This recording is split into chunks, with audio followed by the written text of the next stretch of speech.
Now let's get to it. Um, I'm looking forward to this movie. Christopher Nolan really can't do anything wrong per se in his movies, but I knew growing up I knew of only two black scientists that helped on the Manhattan Project. I didn't know there were 15. 15. We're going to cover all of them. We're going to go over all 15 of these brilliant people that helped this man blow up Asian people. Okay, let's get into it. Harold Delaney. I knew of this guy, and Harold B. Evans are the only two that I knew worked on this project. So I don't expect Christopher Nolan to do the right thing and showcase the brilliance of the melanated folks that helped get them over the hump to create for the Trinity test, to create the atom bomb with nuclear fission or fusion, not fission, fusion. The splitting of atoms, not combining atoms together at a high rate of speed. Not that. Fusion, we split it and release the energy. All right.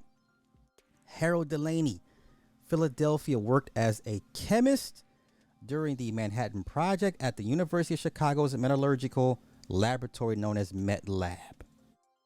Okay. Let's continue. Let's get into it. Earned a bachelor's degree and a master's degree from Howard University in the early 1940s. After the war, Delaney taught at Morgan State in Baltimore from 1948 until 1969 and finished his doctorate in chemistry at Howard University. Okay. Harold B. Evans of Brazil, Indiana, worked as a junior chemist during the Manhattan Project at the Chicago Met Lab, earned his bachelor's and master's from Michigan State University before being hired onto the Met Lab in 1943. After the war, he researched chemical reactions of radioactive elements at the Argonne National Laboratory. And matter of fact, all these guys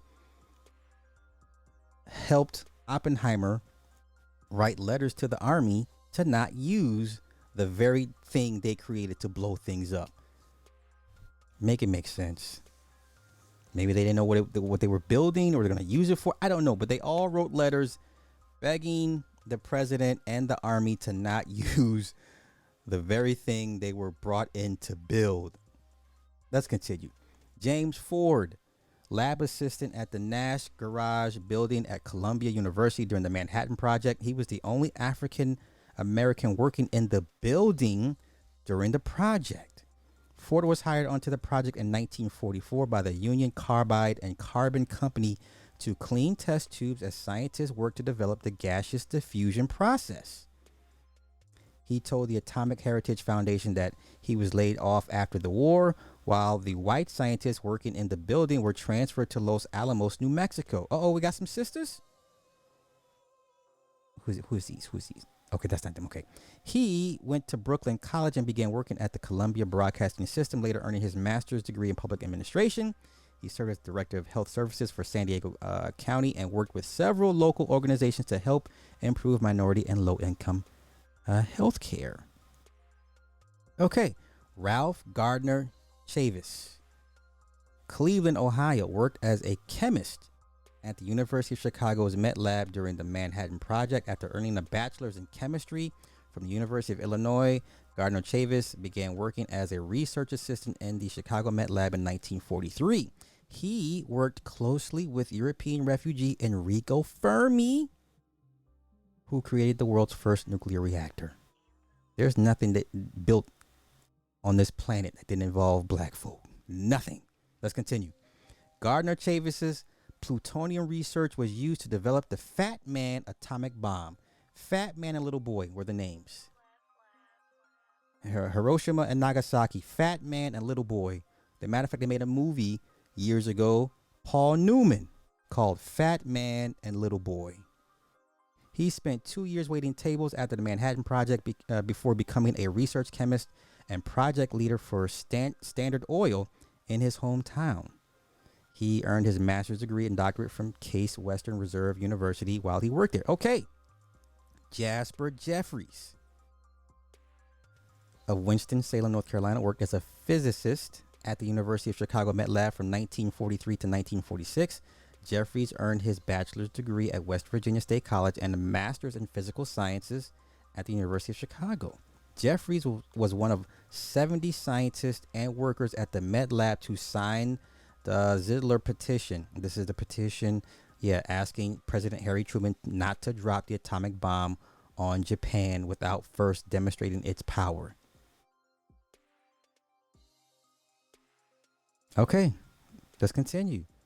After the war, Jeffries taught physics at North Carolina A&T, and worked as an engineer for the Control Instrument Company. He later taught mathematics at Westchester Community College. Lawrence Knox of New Bedford, Massachusetts, worked as a chemist at Columbia University's Division of War Research during the Manhattan Project. He earned his bachelor's degree in chemistry from Bates College and went on to earn a master's degree from Stanford University and a doctorate in organic chemistry from Harvard. Can you say smart? Can you say brainiac? Brainiac. This man's a brainiac. Let's continue. Between degrees, he taught at Morehouse College, North Carolina A&T, and North Carolina College. According to the Chemical Heritage Foundation, Knox got involved with the Manhattan Project when he was helping the Division of War Research develop the malaria drug quinine. His quinine research was used to study effects of atomic bomb explosions. After the war, Knox earned 4 patents in 3 years working at NOPCO Chemist. He went on to become the resident director at the Hickrell Chemical Research Foundation and eventually moved to Mexico City to work at the Laboratorio Syntex SA. This man's a genius. Lawrence Knox. Let's keep it going. The older brother, William Jacob Knox, worked as a chemist at Columbia University during the Manhattan Project. He earned his undergraduate degree at Harvard and went on to earn his master's degree and doctorate from MIT. MIT. Like his brother, he also taught chemistry at NCAT before becoming the chemistry department chair at Talladega College. He joined the Manhattan Project in 1943 to research using uranium hexafluoride gas to separate uranium isotope. Before the war ended, he was named head of the corrosion section.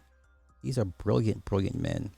After the war, Knox worked for Eastman Kodak and became active in the civil rights movement. He helped found the Rochester Urban League and established minority scholarships. These are brilliant. Oh, we got a sister. Oh, what?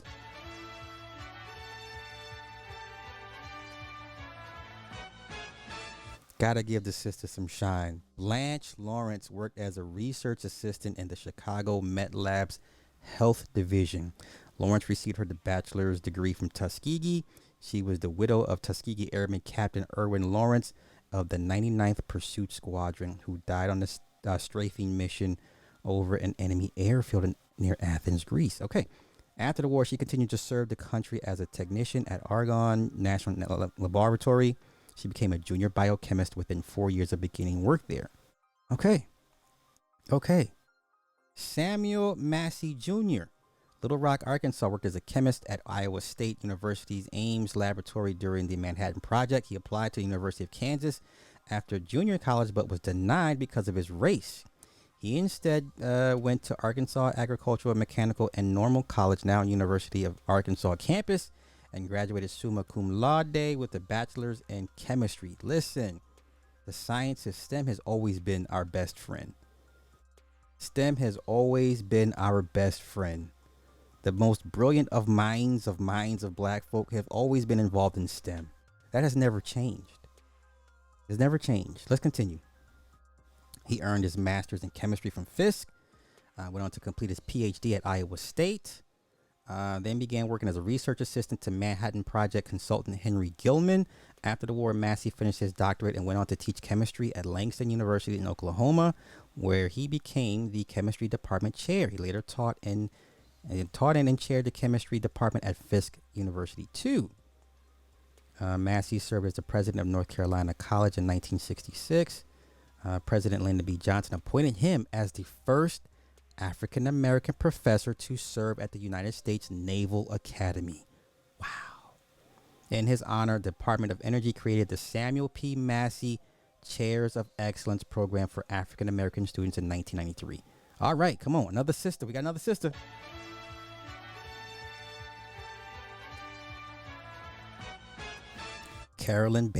Parker, sorry. Carolyn Beatrice Parker worked as a physicist.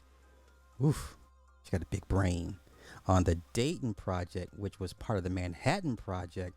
The Dayton Project was a research and development project to produce polonium during World War II as part of the larger Manhattan Project to build the first atomic bombs. Parker earned her bachelor's degree from Fisk in 1938 and went on to receive her master's in mathematics from the University of Michigan before joining the Manhattan Project in Dayton, Ohio. Her work involved polonium separation and use for the detonation of the bomb. She earned a second master's degree in physics at MIT. Listen, black people have gotten dumber. This, I hate saying this, but clearly, from the 1940s to now, black people have gotten dumber. These are brilliant minds. Nobody's kids wants to go to MIT for chemistry, mathematics, physics. Oh my God, this is sad. Let's continue. Parker died of leukemia at age 47 while working toward her doctorate. In 2008, the National Institution for Occupational Safety and Health determined the disease was an occupational risk of working with polonium. The irony. Edwin Roberts Russell of Columbia, South Carolina, worked as a chemist at the University of Chicago's Met Lab during the Manhattan Project. Russell earned a bachelor's degree from Benedict College in 1935 and a master's degree in chemistry from Howard University in 1937, where he served as a chemist assistant and instructor until 1942. He moved to the University of Chicago the same year to pursue his doctorate in surface chemistry and joined the Manhattan Project at the Met Lab, researching the extraction of plutonium-239 from uranium. After the war, Russell went on to serve as the science division chairman at Allen University in his hometown. He later worked as a research chemist at the Savannah River Nuclear Laboratory, earning 11 patents for his atomic energy processes. Upon his death in 1996, South Carolina legislature passed a resolution declaring him one of South Carolina's ablest and most distinguished leaders. Boy, we have regressed as a people. Hey, there you go, Big Pontiac. Yeah. Hey, MIT was with the shits. Yes. A lot of nefarious stuff at MIT. But let's continue. Lloyd Quarterman. During the Manhattan Project, Lloyd Quarterman of Philadelphia worked as a junior chemist with Enrico Fermi, at Columbia University at the University of Chicago Met Lab. He earned his bachelor's degree at St. Augustine's College in 1943 and was quickly recruited to the Manhattan Project. In Chicago, Quarterman was part of the team of scientists who isolated the uranium isotope necessary for fission and the creation of the atomic bomb. After the war, Quarterman went on to earn his master's degree in science from Northwestern University and then went to work at the Argonne National Laboratory. He continued studying fluoride solutions and developed a corrosion-resistant diamond window through which it was possible to study hydrogen fluoride's complex molecular structure. In the years before his death, he began preliminary research into blood substitutes of perfluorocarbons. Okay. Monty Taylor of Nymph, Alabama, worked as a chemist at the University of Chicago Met Lab during the Manhattan Project. He earned a bachelor's degree in chemistry from Lincoln University in 1935, where he was the valedictorian of his class and graduated summa cum laude. He taught chemistry there until 1939 when he began graduate school at the University of Chicago. He earned his master's and doctorate degrees there before joining the Manhattan Project as an associate chemist. God damn, just an associate? His main research was focused on the chemical properties of rare earth metals. 1946 Secretary of War Robert Patterson awarded Taylor a certificate of merit for his research and contributions to the Manhattan Project. After the war, Taylor became a professor at Howard and chaired the chemistry department there. In 1956, Taylor received a grant from the American Academy of Arts and Sciences to continue his research in acid-based studies of dissociation in gaseous systems. 4 years later, he published a textbook titled First Principles of Chemistry, which has been used in colleges around the country. Taylor was selected by the Manufacturing Chemists Association as one of the nation's 6 top college chemistry professors and earned the honor scroll from the Washington Institute of Chemists for his research and teaching in 1972. These are brilliant people. These are brilliant, brilliant people. Find me a group of people, of black people in 2023 this brilliant. Find them for me. Point them to me. Please. George Sherman Carter, Gloucester County, Virginia, was hired on to the Manhattan Project in 1943 to work as a physicist at Columbia University. He previously earned his bachelor's degrees in biology from Lincoln University in 1940 and went on to study at Columbia University Teachers College. At Columbia, he studied nuclear fission under Nobel laureate Isidor Rabi, a Polish immigrant scientist credited with discovering nuclear magnetic resonance. Benjamin Franklin Scott of Florence, South Carolina, worked as a chemist at the University of Chicago's Met Lab during the Manhattan Project. Before he joined the project, he earned his bachelor's degree at Morehouse College. At the Met Lab, Scott worked in the instrumentation and measurement section. After the war, he worked on the production of Geiger counters while finishing his master's degree at the University of Chicago. Soon after, he was hired onto the Nuclear Instrument Company as a radiochemist. He later became the technical director for the New England Nuclear Assay Corp in Boston. Brilliance. There is no Oppenheimer without these 15 men and women. Jeezy Pete's. Jeezy Pete's. Please find me a group of blacks, anything close to this in 2023. And I don't mean it as a slight. But this is just sheer excellence. Sheer excellence. All right? No, they're not. No, they're not. No, they're not. Stop. Please don't dare compare us to these old heads. These old heads, super brilliant. Super brilliant. Super brilliant. All right? Super brilliant. You ain't seen nothing this close since then. All right?